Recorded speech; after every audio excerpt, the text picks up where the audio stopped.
I'm Becky Meyer, I'm the superintendent in the Lake Pond Ray School District, and this is Brian Kress. He's the superintendent, and for those of you that are superintendents, he's also the business manager. Thank you all for being here. We look forward to it. So we're going to start with Superintendent Critchfield, Debbie Critchfield at the end with question number 1, and then each of you will go after that. In 2 minutes, please introduce yourself and tell us why you're running to be the Idaho's Superintendent of Public Instruction and what you believe is the single greatest challenge facing Idaho's public schools over the next 4 years. Ready? All right. Well, thank you. Good morning, everybody. Appreciate the opportunity to be here.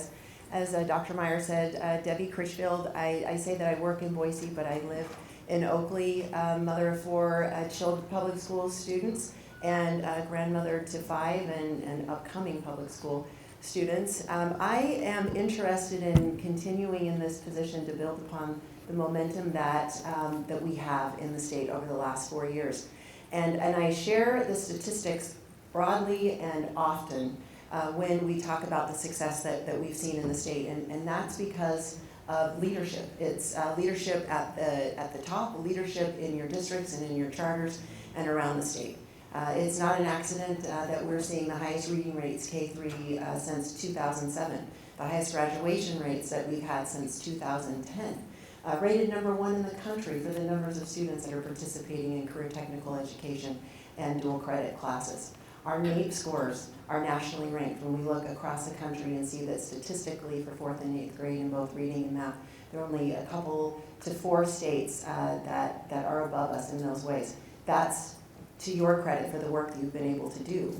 And I view my job and my role to be able to provide the advocacy for the resources that you need and to set you up in a way that you can maximize the dollars that you get from the legislators and also to remove those things that hinder your ability to meet the expectations of your community. And I want to continue to bring that leadership to the table.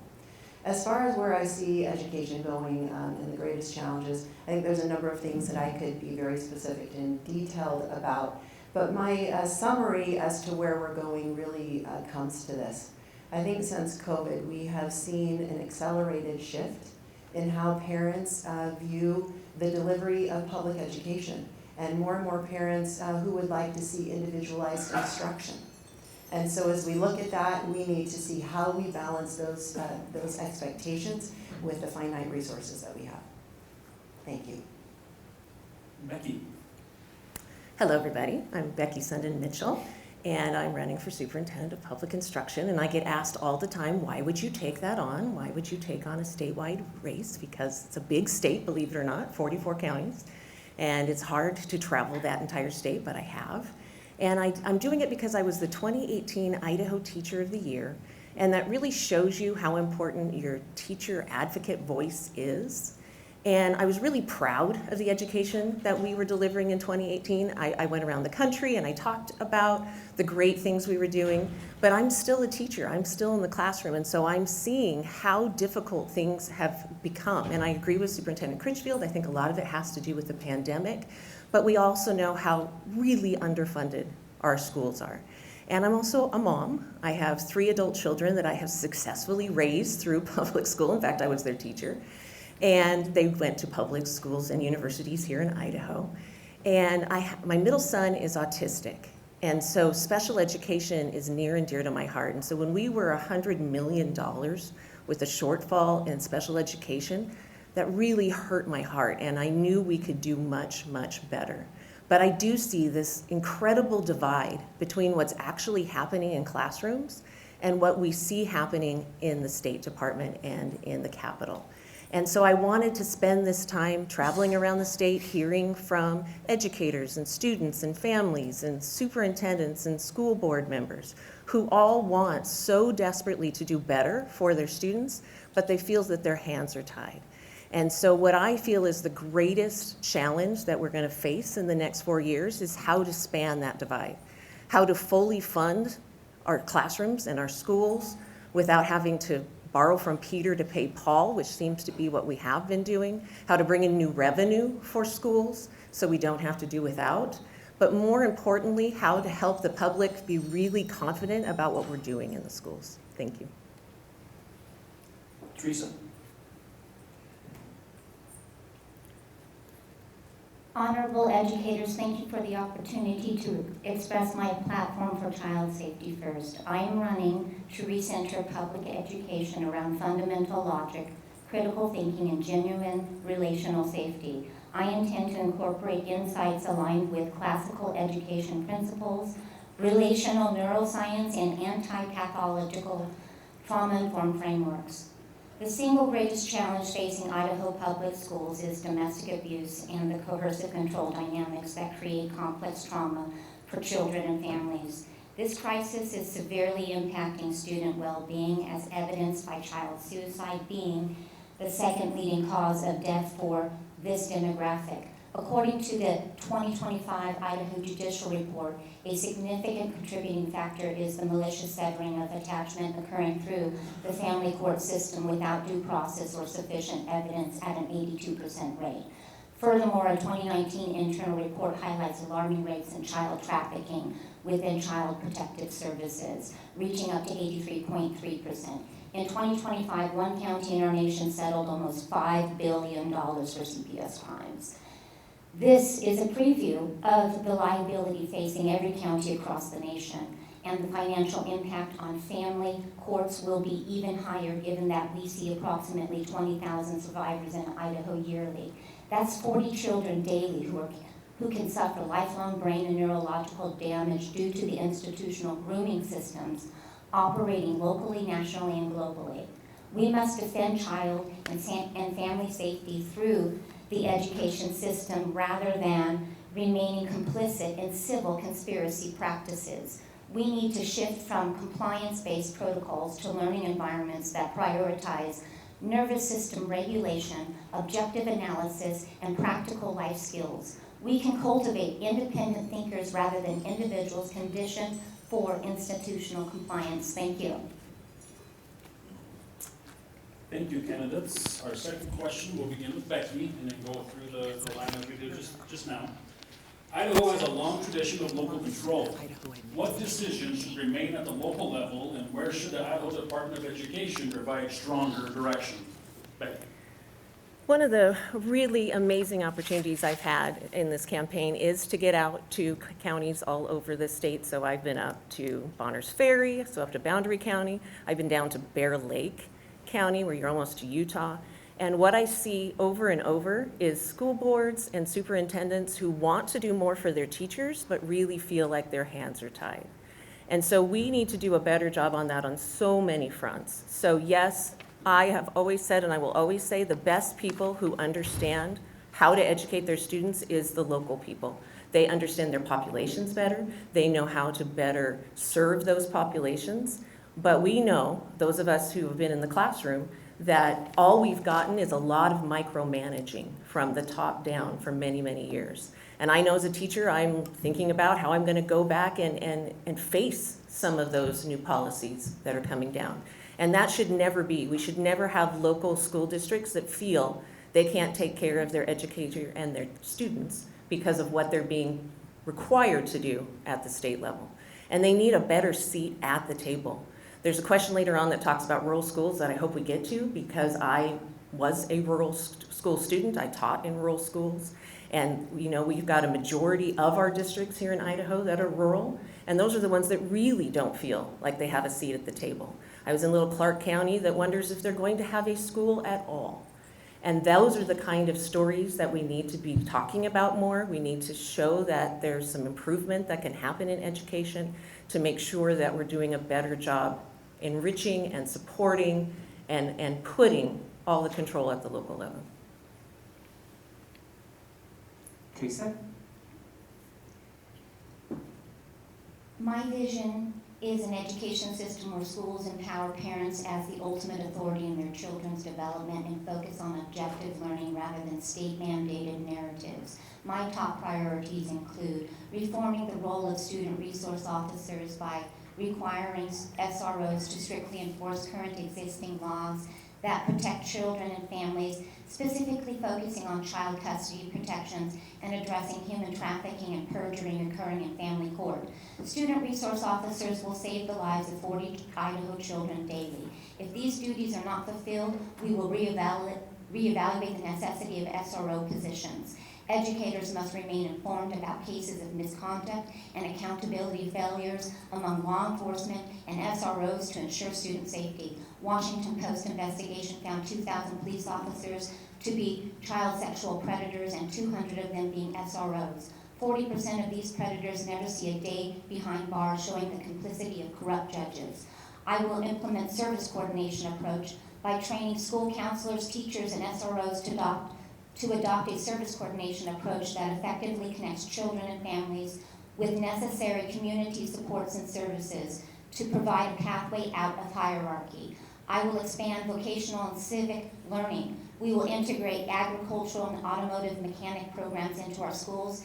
Additionally, we will develop practical civic projects such as building shelters to help students develop strong values, social responsibility, and empathy for the homeless. We will integrate rigorous critical thinking and financial literacy into the core curriculum. Students and staffs will be versed on trauma-aware anti-pathology frameworks in the curriculum to address the root environment and biological causes of student distress rather than over-medicating or labeling children.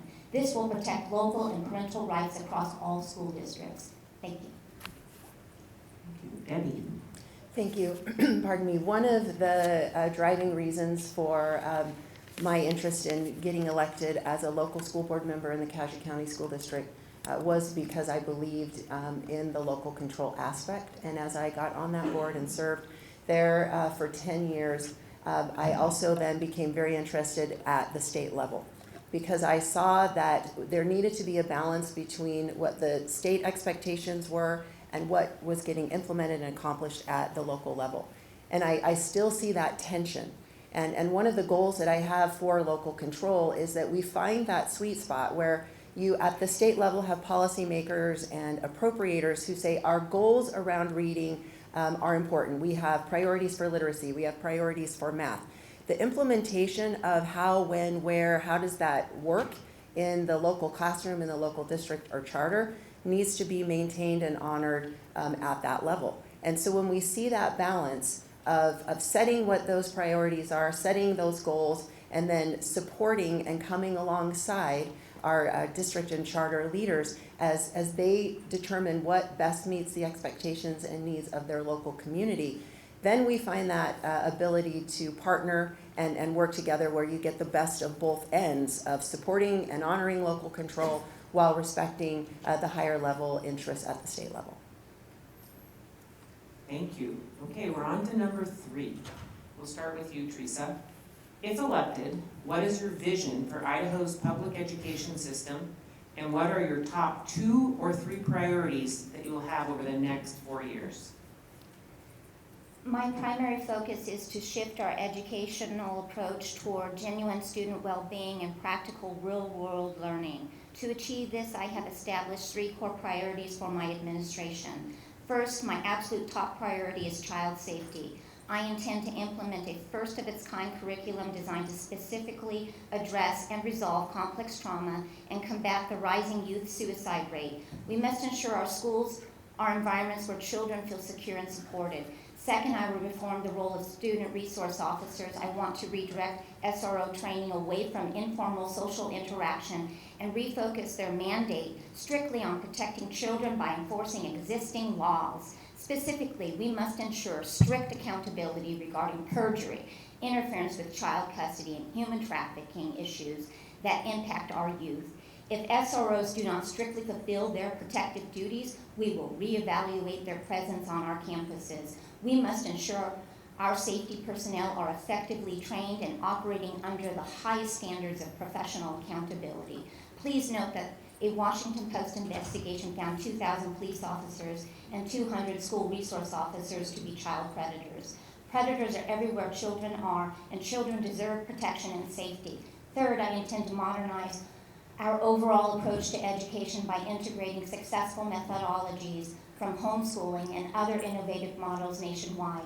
Our current system must transition away from the institutional stress and compliance, which is exactly how predators thrive and access vulnerable children, and move toward experiential, real-life activities. I want to see students engaged in practical learning, such as agricultural, educative, automotive repair, and a community building projects, which helps instill a strong, active value system and teaches them to engage constructively with real-world challenges. We cannot allow children to graduate with thought disorders, attachment disorders, brain and nervous system damage, and complex trauma, which is the current norm.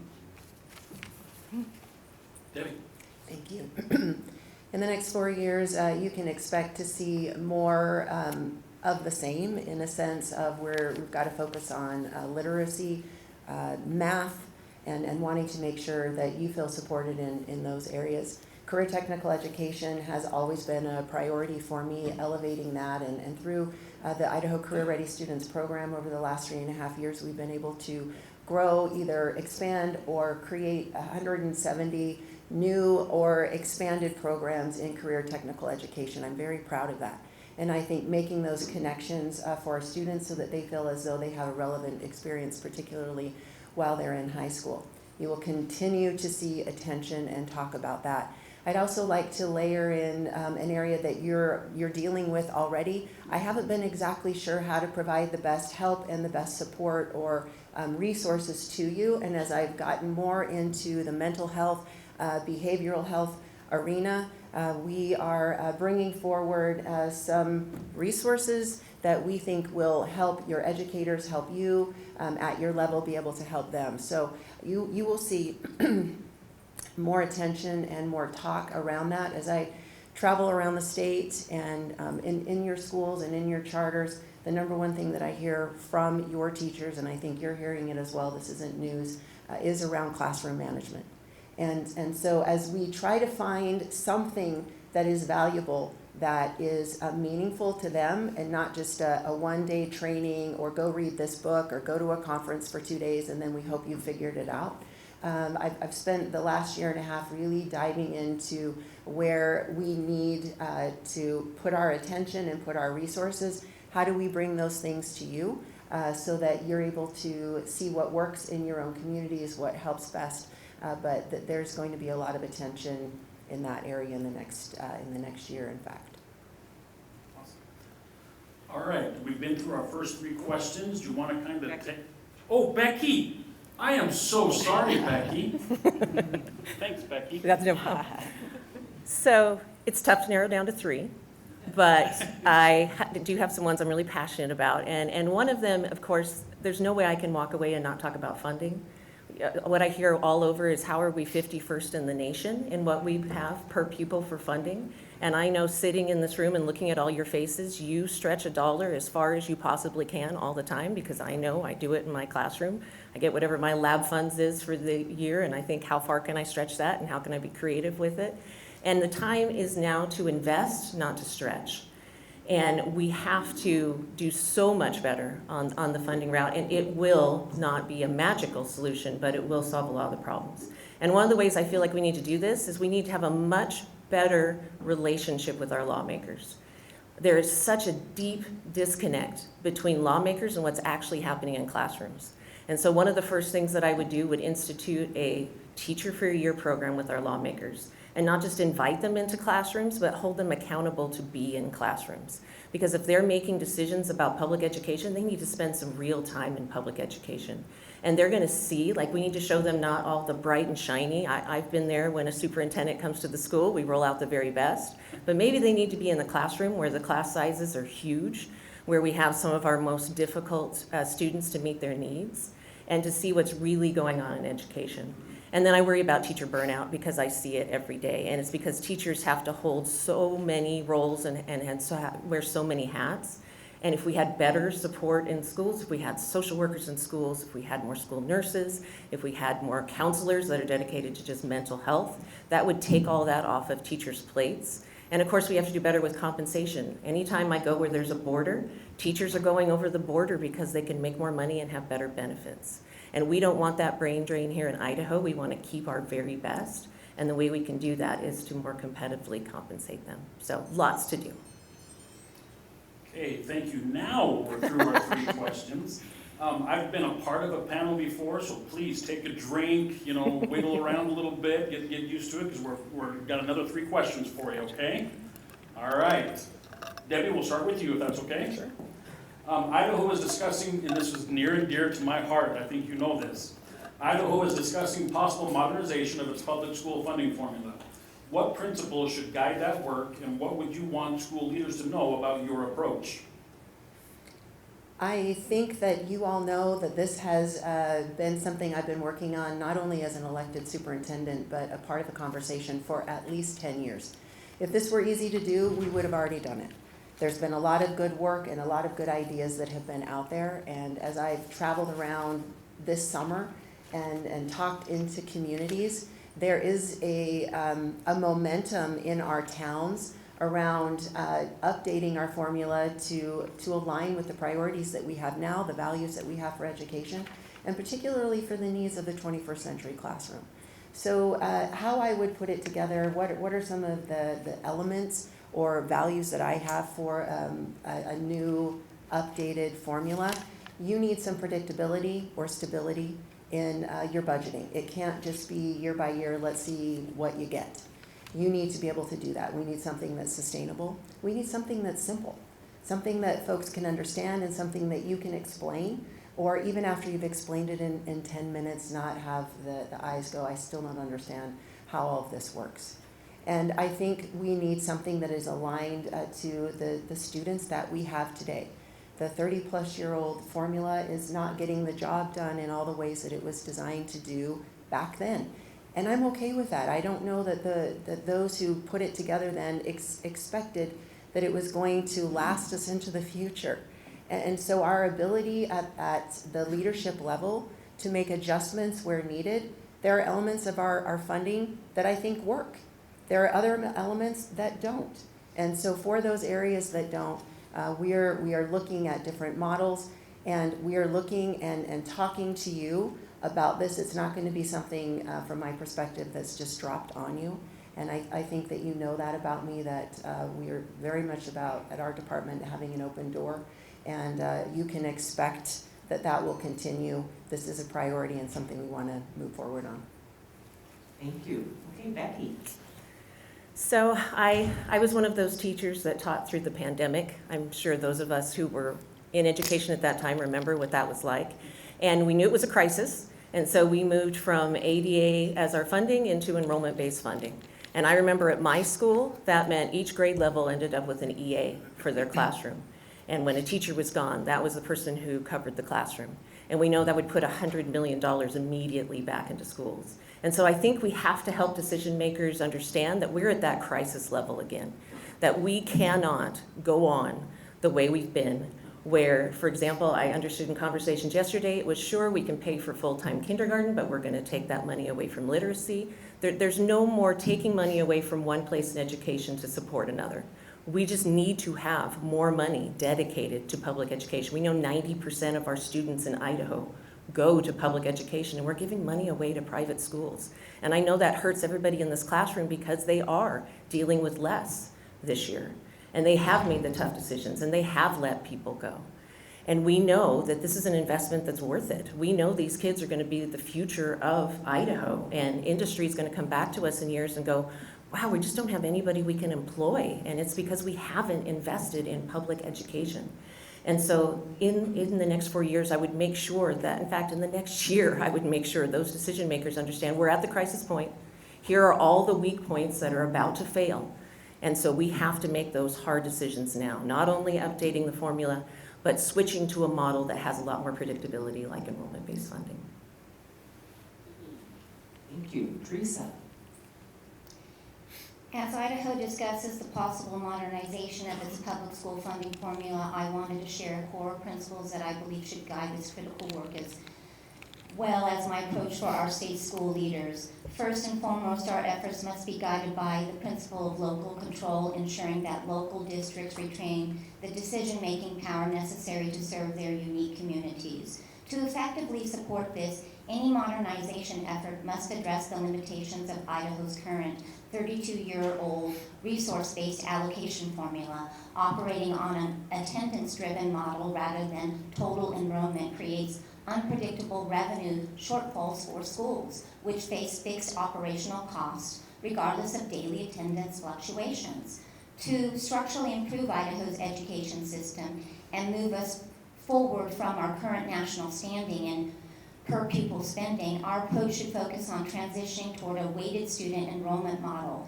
In this framework, funding follows the child based on actual enrollment and dynamically adjusts to provide target funds for high-need categories such as special education, low-income households, and English language learners. Additionally, we must advocate for fully funding federal mandates like Individuals with Disabilities Act to alleviate the financial strain on state and local discretionary dollars while stabilizing federal grants like Title I to protect our most vulnerable districts.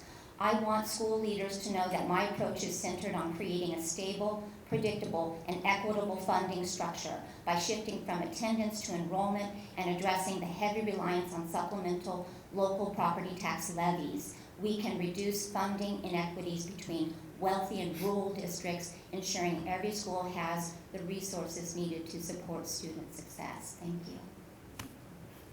Thank you. All right, this time we'll start with Becky, and it is a question that you wanted. The majority of Idaho's school districts are rural. What unique challenges do rural schools face, and how would your administration ensure they are not disadvantaged by state policy? So I grew up in Little Baker City, Oregon, if you know where that is, and grew up where teachers wore a lot of hats and we tried to stretch resources as far as we can. And so in my travels around the state, I've really targeted rural communities because they're so much a part of my heart. But that's where I hear the real struggles are happening. So for example, we all know we cut IDLA by 40% this year. Well, in Kamiah, that meant the school librarian, the person who was sitting in the school and making sure that the library was still open, that was the IDLA teacher. And so now they don't have somebody in that position. And I think about, I was in Kellogg, and I was talking to the art teacher, who suddenly now is going to be the PE teacher because unfortunately she told people she did yoga. And that's the reality, is those rural districts are going to be hit hardest of all. And so when we think about updating the funding formula, we want to make sure that those rural communities don't get hurt by any of those decisions that we make. And when I go into rural communities, they don't feel like they're part of decision making. They feel a lot of things happen here in Ada County and just get trickled down to them. And so we have to do a much better job of making sure those rural counties are at the table, that no decisions get made that affect rural counties without having them there. Because we know those rural schools, like when Du Bois thought they were going to lose that school, they thought that was going to be the whole community, because that's the biggest employer in their community. And so if it goes, the whole community goes. And every single community feels that way about it. When you travel to these little rural towns, their schools are beautiful. And that's because they take such wonderful care of them, because they are the heart of the community. And we don't want to lose those and then lose that rock that keeps the community secure. So rural education has to be even its own department at the State Department to make sure that we're not leaving it behind. Debbie. Thank you. Because I've lived the last 35 years in a rural community in Idaho, I think that the rural schools are always in front of and a part of every conversation I've ever had as it relates to legislation and policy. Any conversation that involves what is this going to look like in schools always accompanies from myself and from my team, what does this look like in rural Idaho? Because we live it, and I go home to that setting constantly. The role of the state superintendent in this case is to find the balance, where the question said the majority of schools are in rural Idaho. The majority of students are in 2 school districts in urban Boise.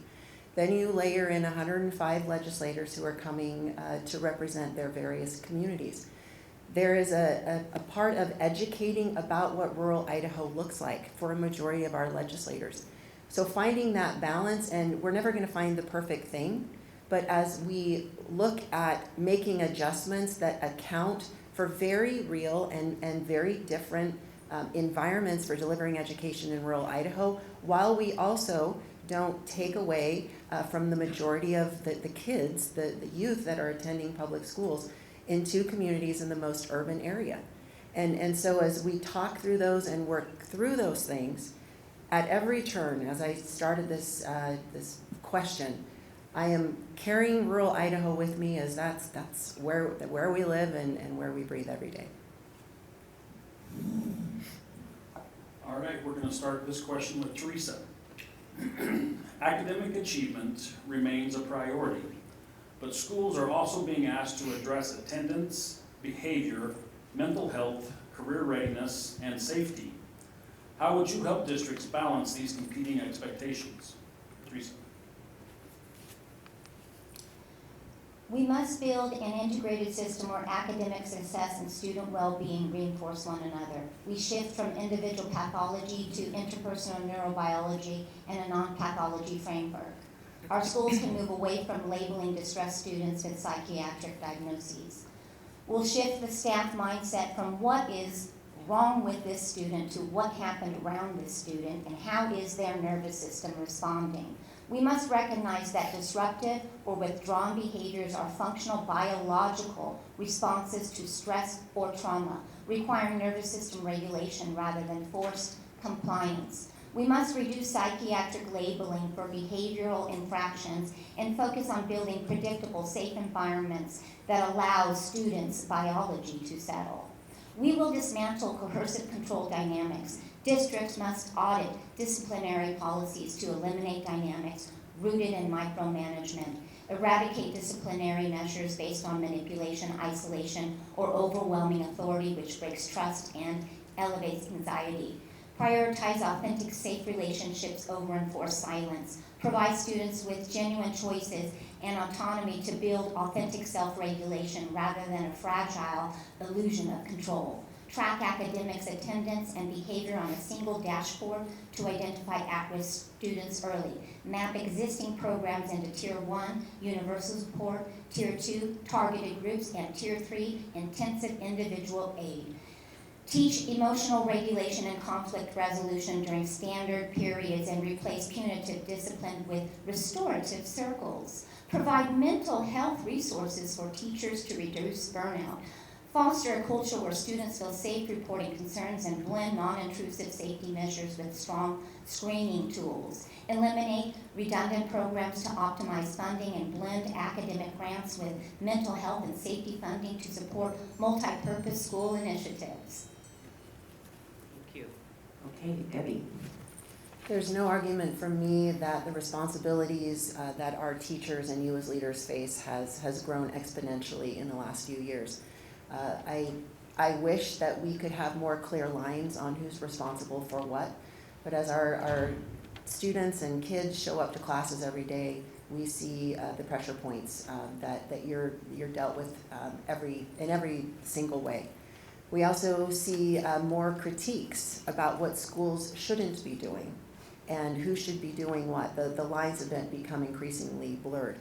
We don't want our teachers turned into therapists. We're not trying to create an extension of the home in that sense when we talk about the classroom, and yet these are issues that you're faced with. And from my perspective, one of the most helpful things that I can do is be an advocate for and I guess a champion for the resources that you need to get that done. But a part of the resources also means getting out of your way. Not every community is dealing with every single issue to the level that others are. And this is where I think we circle back to local control to an extent. What are the things that you need and what are the best ways for you to get them? You have a locally elected board that should and is responsive to those community members that put them there. And how do we set you up in a way to be most successful with the needs that you have? So I was talking to a school counselor in St. Anthony over there in Fremont County, and the community has come together and put this together themselves. So they saw that mental health was a real issue in their communities, And so they put together this coalition that brought mental health resources, medical resources, and they're incredibly, incredibly proud of what they put together. And I thought to myself, that sounds remarkably like an education service district. And so this is one of the things that I know we need in Idaho. We're one of only 5 states in the nation that doesn't have education service districts. And what that would allow is to have any school, be it urban or rural, to have counselors, psychologists, all those support systems that we need in schools, knowing the greater challenges, the mental health challenges that our students are facing. But the other thing I think we need to have is better connection with families. And so what I've seen really deteriorate in the time that I've been a teacher is families understanding that, you know, we want what's best for their students and that we're there every day to provide that. And if we can fix that divide and really come together as communities for our students, that's going to take that burden off of educators. And I know that education service districts would do that. And it's that kind of idea that would revolutionize how we address some of these mental health issues. All right, thank you. Okay, number 7. If we invited you back 4 years from now, what accomplishments would you hope Idaho school leaders in this room would say defined your tenure? Okay, we'll start with you, Debbie. I would hope that we would all be able to say that our students are better off because you had the ability to have them be prepared. I use the word outcomes all the time, and I don't know that that word fully captures what it is that we're trying to do. We're in the business of helping our kids be successful. We want them to be prepared. We want them to be confident that as they leave the classroom and go on to whatever their goals and their dreams are, that they feel that they have what they need. And I am a part of helping you prepare those students. And I'm not in the classroom day to day with my role. That's not my role. But how do I help kids? I do that by being an advocate for resources. I do that being a champion for public education. And that's how we get there. And so I would hope in the 4 years from now, similar to what I shared with you early on in my opening remarks, that we have built upon the data points and the statistics that we've shared, that we see that Idaho is getting the job done for our students, our families, and our communities. Thank you. This is an exciting one to think about because it would mean I got to accomplish a lot of the things that I hope happen in public education in the next 4 years. But one of the big ones that I hope we would walk away with was that politics had gotten out of the classroom. I have been so horrified to see how much of our days are taken up with political issues that have nothing to do with student success. And so in 4 years, what I hope people would say is that we went back to just looking at data-driven solutions, that we had lawmakers that were spending real time in schools and classrooms, and that experience was going into legislation that didn't necessarily take away from learning, as we know our current legislation often does, but instead empowers us to go and do what we know is the best way to educate students, and that we have students that do have real futures. My dissertation was on the fact that we graduate a lot of students through a college prep system that aren't successful in our colleges and that walk away with a lot of student debt because of that. And so even though I think as a state we have an amazing opportunity system and we help students have varied futures, be it trade or military or higher education, but we are seeing a lot of our students not be successful and also not stay in Idaho. So we have to have the entire package where not only are we preparing them for these careers and these industries that are in Idaho, but we give them a community that they want to stay in. Teresa?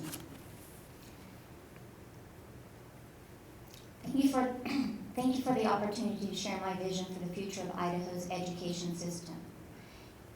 It is my hope that Idaho school leaders would define my tenure by fundamental shift towards prioritizing child safety, academic efficiency, and comprehensive family support. First and foremost, my goal is to implement a child safety first curriculum within our public schools. This initiative will completely shift our institutional perspectives towards creating a healthy system by actively identifying and dismantling the culture of dominance, hierarchy, and abuse that can exist within toxic family dynamics, institutions, and communities. By addressing coercive control, our school district can become the primary protective force for children and families, shielding them from the systematic failures occurring in Idaho Family Court. By properly training our student resource officers and school counselors to provide targeted support and services, we can ensure children feel secure. When we provide the right environment, support, and services, children will be empowered to learn, achieve, and realize their full potential. I firmly believe that by teaching these values through the positive examples set by our educators, our children will develop a strong, actionable value system, one that rejects the erasure of human beings through family court and refuses to ignore critical societal issues like homelessness. In tandem with these cultural changes, I aim to revolutionize academic development and outcomes. Inspired by the efficiency of homeschooling models, it is my hope to streamline the public school curriculum so that core requirements can be completed within 2.5 hours a day, while simultaneously working to eliminate the illiteracy rate entirely. I believe that by fostering safety, efficiency, and deep empathy, the children we educate today will become the leaders who solve our community's most pressing challenges. Thank you for considering my dedication to transforming our schools into safe, effective, and value-driven environments. It is my greatest honor. Thank you. Candidates, you're doing a fabulous job. We appreciate you very much. This will be the final normal question, and then Becky's going to shift gears on you and hold on tight. Another question that's near and dear to my heart. Unfortunately, some of us depend on federal funds for educating our children, some more than most, and I'm unfortunately on the most end there. Federal education policy continues to shift. How would you work with federal agencies while protecting Idaho's priorities and maintaining local flexibility? Becky? So I think most of us have stood by, maybe a little bit shocked, to see the Federal Department of Education disintegrate before our eyes. And some of us probably were a little bit excited about that because we thought maybe we'd be able to return to more local control. But those of us who depend on federal funds got a little bit nervous.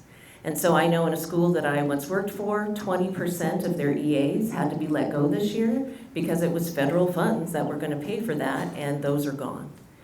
And I am a classroom teacher myself. I'm a middle school science teacher over there in Caldwell. And I got really excited about a program that I wanted to bring to my classroom, and they said, it's going to be, no cost to you. And then they went, wait, those federal grants that used to fund that program are now gone. And so it just means that as a state, we're going to have to step up. In our local communities, we're going to have to step up, and we can. We are a determined people here in Idaho. We get the job done. But we're going to have to also do without a lot of that federal funding and go to Washington and fight for what Idaho is owed from the federal level. And that's something that I haven't seen enough of in recent years, is that kind of advocation for what we need in Idaho, and when it comes against maybe the majority. And we can do that because we are such an independent people here in Idaho, and we can fight for what we need. Thank you. Teresa? Idaho must work cooperatively with federal agencies while protecting our ability to make decisions that reflect our local communities. Federal funding should support Idaho students, not dictate Idaho values. I will advocate for Idaho educators while maintaining local flexibility and protecting state authority. To balance federal engagement with state autonomy, I will implement a strategy of strict constitutional alignment, active negotiation, and maximize local empowerment through the following approaches. Assert state sovereignty and 10th Amendment rights. Education is primarily a state and local responsibility. We will partner with the state attorney general to challenge federal mandates that overreach and evaluate federal grants to ensure compliance costs do not outweigh the financial benefits. Actively apply for federal waivers, such as those under the Every Student Succeeds Act, to bypass rigid requirements. We will develop state-level accountability metrics that reflect Idaho's unique rural demographics and streamline federal program administration to reduce paperwork for local school districts.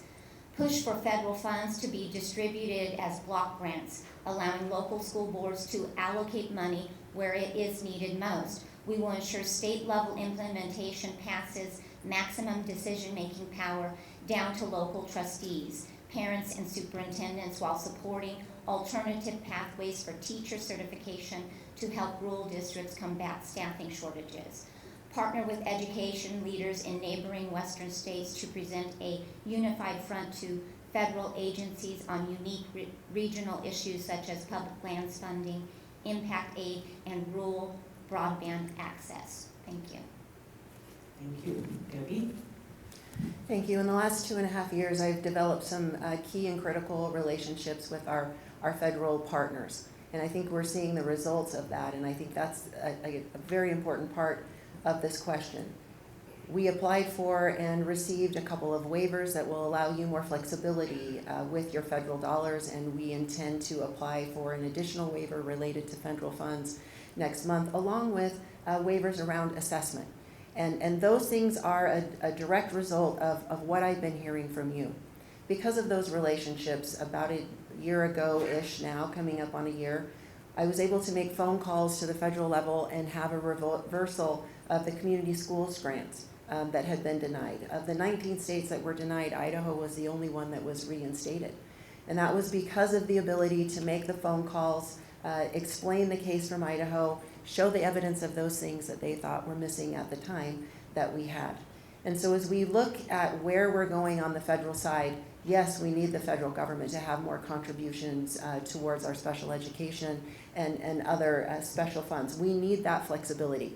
We are seeing those things. And as I go and have those conversations and share what the landscape is like in Idaho and that we do prize local control and state control, we want to maximize every single opportunity that's available for us at the federal level, which is what we are doing now.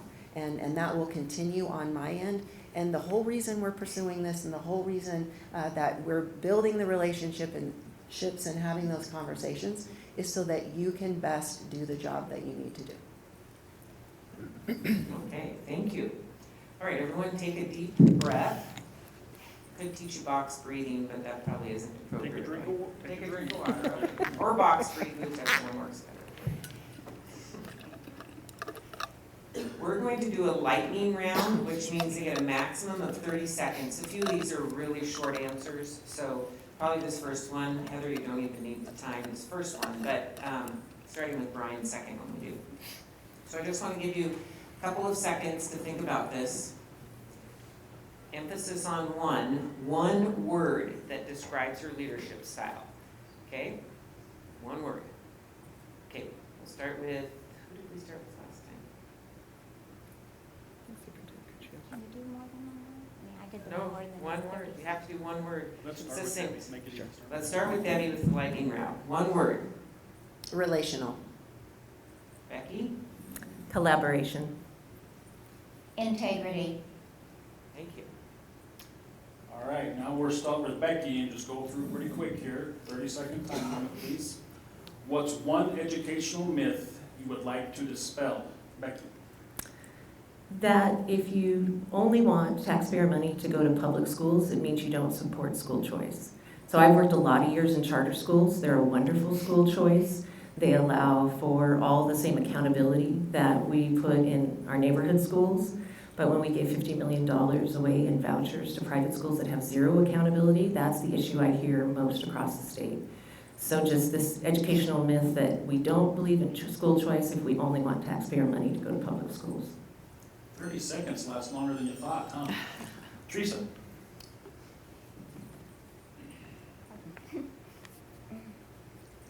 The myth I would like to dispel is the idea that our schools are safe when we do not teach predator and groomer safety. Everywhere children are, predators and groomers exist, and children deserve the skills to identify the psychological and emotional tactics used to access vulnerable children. That's why we must create child safety first curriculum. There is no other path of safety, folks. Thank you. All right, Debbie. I would say, and I talk about this all the time, that our public schools are failing. I think that's one of the biggest myths, and that our families are fleeing our public schools for everything outside of the public school arena. The data simply doesn't support that. The majority of our families are choosing public schools. They are a school of choice, and our families are coming back to that and feel as though they're being well served. And I think that that's a message that we'll continue to share. Thank you. All right, strong leaders in this room know the best way not to reinvent the wheel is to look somewhere else at somebody that's doing something that you can see the results you'd like. So what's one state in the nation doing something that Idaho should study, in your opinion? Okay, Teresa. LA County School Board are our national leaders by eliminating technology from their school district, because for the first time in the history of the United States, children are not smarter than their parents because of technology. LA County Board of Supervisors are also national heroes for addressing CPS crimes appropriately. We will be following their lead. Debbie? I've been spending a lot of time studying Wyoming and what they're doing around classroom management and behavioral health. And there are 27 other states that are doing some compelling work in this area. And as we look to a neighbor and other states that look like us and kind of have a feel like us, it's good to draw those comparisons and see those things that we can learn and bring into our state. So again, I am going to look to Oregon and look to education service districts. I just think that's such an answer to what we're facing here in Idaho, and they've been doing it for years. When I went through school there, which is a very long time ago, they had them, they have them now. I use them as a teacher, and I just believe that if we can pool our resources and honor some of the regional areas that we already have designated as a state, that we could provide a lot more, especially special education services. I worry all the time about how we're leaving our most vulnerable populations behind. Thank you. All right, I think we're back to start with Debbie. Is that correct? Mm-hmm. I'm interested in this one. What's one thing the public misunderstands about Idaho educators? Debbie? That our teachers spend the bulk of their time trying to come up with lessons around ideology. The teachers that I know are less focused and are not concentrating on indoctrination. They're trying to help their kids learn how to read. They're trying to help their kids be successful. They're trying to help their students connect to the community around them. Thank you. Becky? I don't know how many things I've seen on Facebook about how, gosh, you guys have summers off. And we all know how absolutely false that is. I already started thinking about what I was going to be doing in my classroom. I've already started lesson planning. I've already been to my classroom and set it up for the year. I had to get the credits I needed to re-up my evaluation. And so I think we just have to do a much better job being real about what it's like for teachers in the classroom. Thank you. Teresa?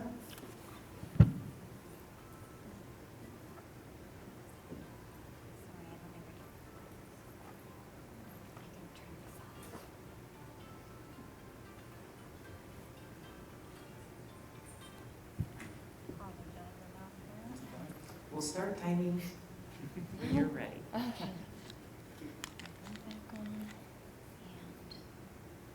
You're ready. Okay. Is this what you misunderstand about educators? Okay. That they are properly trained on dominance culture when they actively engage in civil conspiracy with family court and our police forces to kidnap children without due process or evidence. We can't allow Idaho teachers to participate in the erasure of parents. They must protect the parent-child bond with proper training, and we will do that. Thank you. Okay. We're on to the next one, and this is a finish the sentence. We'll start with you, Becky. The future of Idaho education depends on Coming together. Because again, all I've seen is a really deep divide. And I especially think of it with our lawmakers. They just seem to have such a misunderstanding about what actually happens in schools and classroom.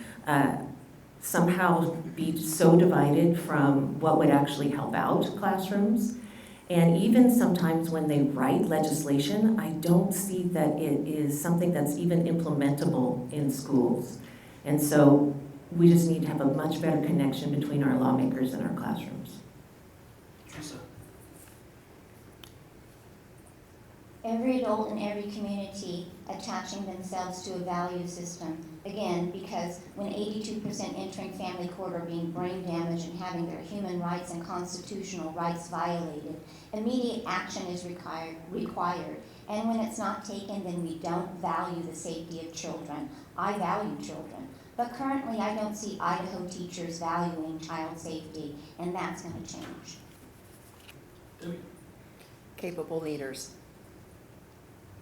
Thank you. All right, this will be our final question, okay, but then we have something else in store for you, so just hold on tight. All right, I think we're at Teresa to start, is that right? Okay. Teresa, what's one thing school leaders can count on from you on day one? School leaders can count on my unwavering commitment to child safety first by resolving the human trafficking that is occurring through our institutions. I am the one clear champion for children in front of you folks. I am a warrior for children, and please allow me to train other warriors, because this is war, and I have worked diligently for 4 years, 4 months, and 4 days, swabbing the deck of my ship, and it is ready for battle. It's a state-of-the-art battleship for the protection of children and families, and I'm asking you all to get on board. Debbie? Would you mind repeating the question? I'm so What's sorry. one thing school leaders should count on you from day one? Thank you. I would say that it's the same level of open door that I've had, the same level of communication. I've made an effort to come out to you. I know that Boise is not the center of the universe in Idaho, and I've wanted to be out into your communities and your schools and be where you are. And you will continue to see that, me coming to you and also being very available and accessible. I can't do the job without leaders at the local level, and I depend upon that. Thank you. I think you can depend on me staying rooted in the classroom. We tease all the time, sometimes we call it like a State Department condition, where we forget, the leaders can forget what it's like to be in the classroom every day, and because I've been in the classroom every day for 30 years, that is ingrained in me. And so I'll make sure that I bring that into leadership, so that when I bring you to the table, I'm there as a colleague and someone who's going to make sure to listen to everything that is happening and make sure that we keep that at the forefront of every decision that we make. Thank you.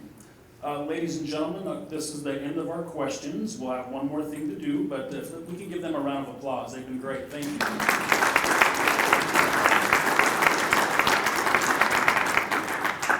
Candidates, we're going to give you 2 minutes to give us your closing statement. This is whatever you want to talk about, impromptu. What do we need to know about you and what you will do for us? We'll go ahead and start the way finish the way we started with Debbie and go down the line. Debbie. Thank you. Thanks for the opportunity. Thanks for coming in here. I know there's a lot of breakout sessions that help you as a professional, and I appreciate that you would take time to come in and hear from us. And I visited with Becky earlier and got to compliment Teresa on her great hat when she was coming in. And what I am personally taking away from this is that as Idahoans, we care about education. That has been proven to me over and over again, regardless of where we're coming at it or maybe what our solutions look like, that here in our state, we do value that. And that is a tremendous thing that we can be proud of.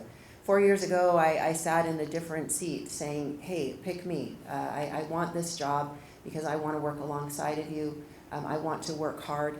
Those things that I said that I wanted to get done, we can go back and say this was what was said and this is where we are. And I'm proud of that. I wanted to have a team that supported you. I wanted to bring a culture to the Department of Education that wasn't about compliance. And Yourself, is there a possibility for change in Idaho? And I've always said that this should really be an apolitical position, because when I have sat in front of parents and we've been talking about what's best for their students, I'm not necessarily on one side of the aisle and they're not necessarily on the other side of the aisle, because none of that matters. What matters is we know very well what it takes to do a great job educating students, but we've been doing it with not enough money, we've been doing it with not enough support, and really when you're 51st in the nation, the only way to go is up. And that's entirely possible if we're ready for change. I think the status quo is nothing that any of us are interested in anymore. We're ready for a state that invests in education, that really understands that public education is what's going to determine our future. It's nothing that we have to beg, borrow, or steal from. It's something that we're happily putting our resources towards because we know how important it is for the future. And so I hope that you go into your communities. I hope you help your communities be informed voters and help them understand that in each of these elections that are coming up in November, that if they want change, this is the time to vote for change. These local elections are some of the easiest and best ways to have change happen in our communities.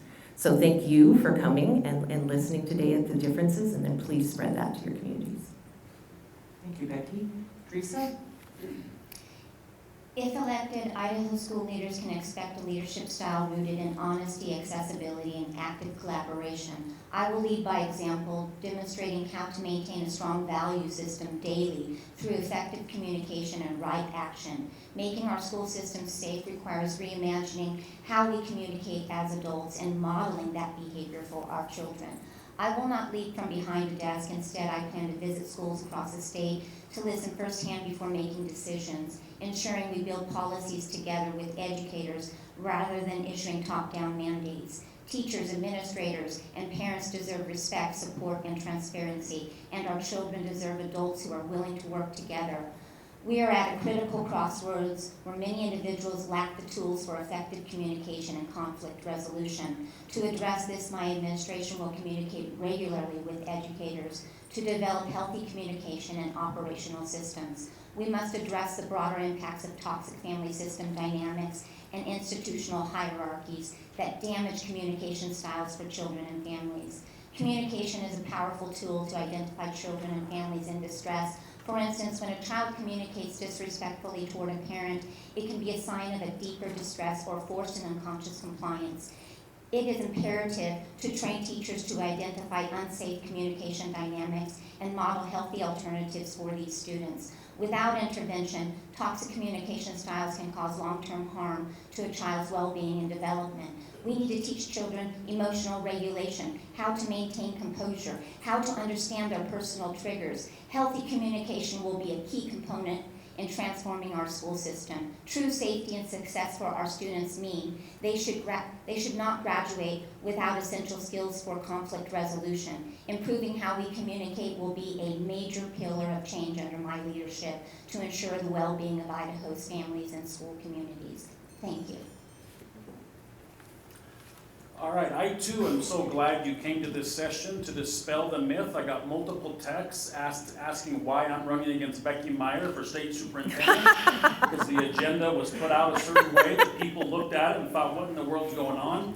And so thank you for coming and helping dispel that. Thank you to our candidates. I'm sure they'll stick around and linger so you can approach them with questions. I'll give Ms. Meyer a chance to close out. Thank you for attending, everyone, and have a good day.